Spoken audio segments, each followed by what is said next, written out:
When, in March 1944, the 8th Air Force launched its first bombing raid on Berlin, known as Big B to American air crews, many B-17 squadrons were flying the G variant of this famous bomber. The most noticeable difference was a chin turret under the nose, mounting 2 machine guns. This design feature had been introduced to give the big Boeing greater firepower across its frontal arc, where it had proven most vulnerable to head-on attacks from Luftwaffe fighters.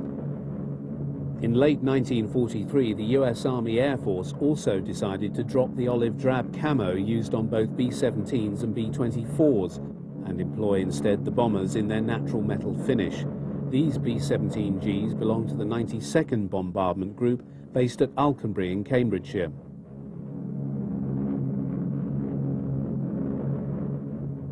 Having taken some hours to assemble their formations over East Anglia, the forts headed out over the North Sea for the coast of Holland. The contrails flow back from their wings, making them visible at great distances. As the bomber streams begin to cross the coast, they cut huge swathes of white across the bright blue sky as hundreds of B-17s and B-24s head towards Germany and Berlin. Miles below and to the north, observers on the flak ships on the Zuyder Zee track their passage and send details of their heading and the approximate size of the raiding force to fighter control.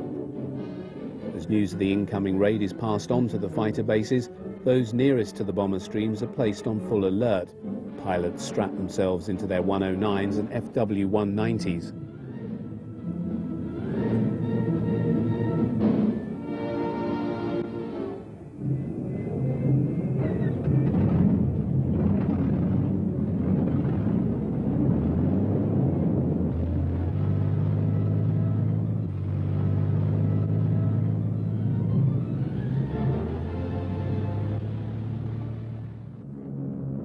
As the American bomber formations take up a heading for Berlin, the long-range warning sees a rush of activity in the capital city as the population remove themselves to the underground bomb shelters. In a short while, the trams are stopped and the streets are deserted. In den Fabriken besetzen die Brandwachen ihre Plätze.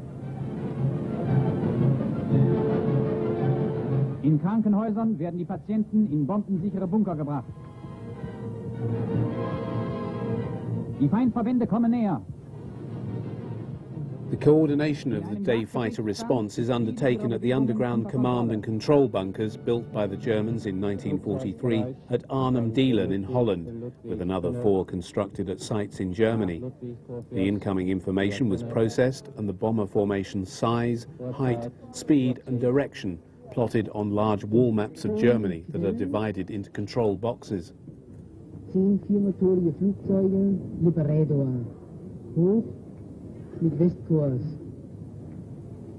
Dabei viele deutsche Jäger. In Ulrich, Ludwig, 3, 4 Plots are continually updated to ensure that the presumed target does not prove to be a feint as the bomber stream diverts to a different target. In the meantime, the first contact is made with the bombers by the Jagdwaffe and the first combat encounter of the raid begins.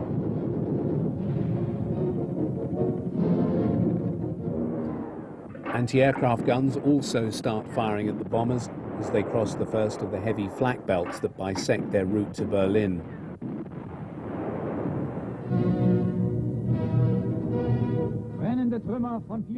German soldiers examine the wreckage of a downed B-17 as the crew are picked up. You are burned. Very dangerous. It's painful. No, it's not painful. Your name is Philip J. Gibbons. Yes, sir. Gibbons, G-E-B-B-O-N-S. Are you wounded? Twisted ankle. Twisted ankle, but that's all. You can walk after all. Yes. Gräber gefallener Amerikaner.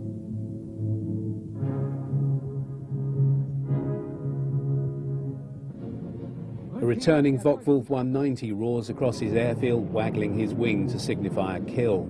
And the tradition of all fighter pilots, he relives his experience for the benefit of his ground crew and other pilots. On the first Berlin raids in March 1944, the German pilots had much to be pleased about, as on the 6th they shot down 68 B-17 and B-24s and 11 escort fighters. 2 days later, the Americans lost another 37 bombers, but thereafter German fighter losses began to rise steeply as escort fighters began to take their toll of the defenders.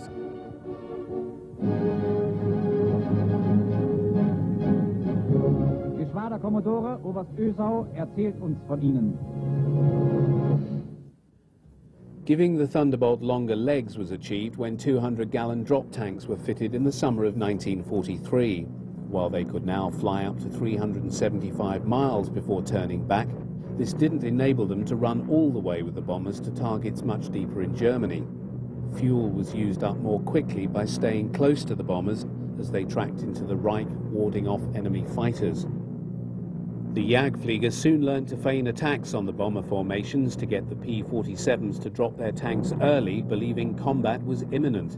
The Germans then pulled away, waited for the big US fighter to turn back as fuel ran low, and only then attacked the B-17s and B-24s.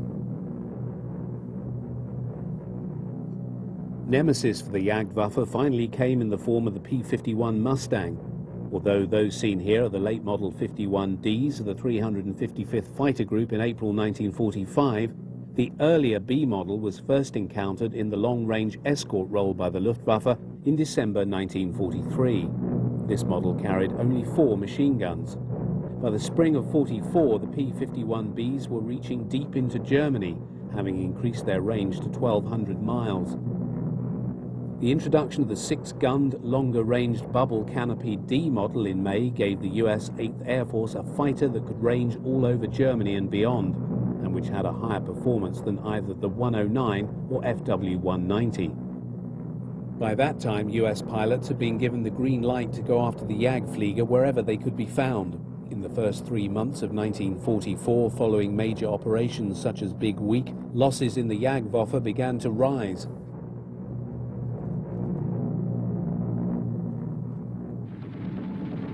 This gun camera footage from Mustangs and Thunderbolts showing the destruction of Me-109s and FW-190s over Germany serves only to underpin the highly pessimistic report of Inspector of Fighters Adolf Gallen to Goering.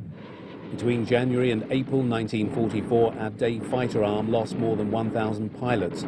They included our best Staffel, Gruppe and Geschwader commanders.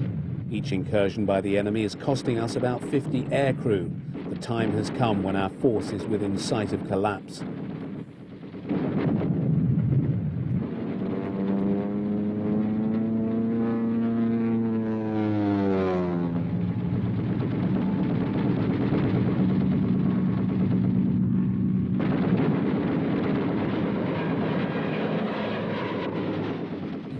Foremost among these losses was Walter Uzo, Geschwader Commodore of JG-1. Described as one of the toughest pilots in the Luftwaffe, Uzo had downed 127 enemy aircraft when he was caught by P-38 Lightnings and Mustangs and brought down near Aachen. Bomber specialist Egon Meyer, the first pilot to destroy 100 planes on the Western Front, was downed in March 1944. Another loss was Hans Phipps Philipp with 200